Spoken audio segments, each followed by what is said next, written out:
সুপেয় পানির চাহিদা মেটাতে বরিশালের বেলতলা ও কীর্তনখোলা নদী তীরে ৮ বছর আগে তৈরি হয় দুটি সারফেস ওয়াটার ট্রিটমেন্ট প্ল্যান্ট। তবে উদ্বোধনের পরও চালু হয়নি প্ল্যান্ট দুটি।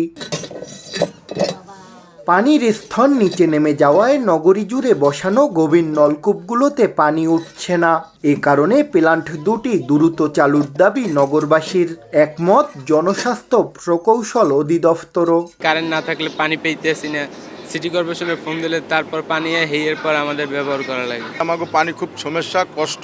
এটা যদি পূর্ণ চালু হয় তাহলে আমাকে পানি সমাধান হয়ে যাবে। এখানে একটা প্রজেক্ট তৈরি হয়েছে, আমরা মনে করছিলাম যেখানে পানি পাবো, কিন্তু এখন পর্যন্ত এখানে কোনো পানির সুব্যবস্থা করে নাই। ভূগর্ভস্থ পানির উপরে যে আমাদের যে ডিপেন্ডেন্সিটা সেটা কমাতে হবে, সারফেস ওয়াটারকে অগ্রগণ্য করতে হবে এবং সেইভাবে আমার যে ট্রিটমেন্ট প্ল্যান্ট বলেন বা সারফেস ওয়াটারকে ব্যবহার করে যে সাপ্লাই দেওয়া, সেটার উপরে কিন্তু আমার জোর কিন্তু প্রচেষ্টা করতে হবে। সিটি কর্পোরেশন বলছে দ্রুত মন্ত্রণালয়ের সাথে কথা বলে সারফেস ওয়াটার ট্রিটমেন্ট প্ল্যান্ট দুটি চালু করা হবে। সাইট সিলেকশনের সমস্যা নদীর পাড়ে, আরেকটা হচ্ছে তাদের যে ক্যাপাসিটি আর কি, যে প্রতিদিন 16 ml পানি দেওয়ার কথা, সেই পানিটা আমরা পাচ্ছি না, যার জন্য নেওয়া হয়নি। বরিশাল নগরীর 6 লাখ বাসিন্দার দৈনিক পানির চাহিদা 7 কোটি 20 লাখ লিটার।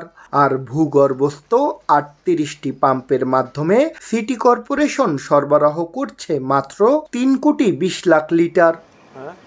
শাকিল মাহমুদ, সময় সংবাদ, বরিশাল।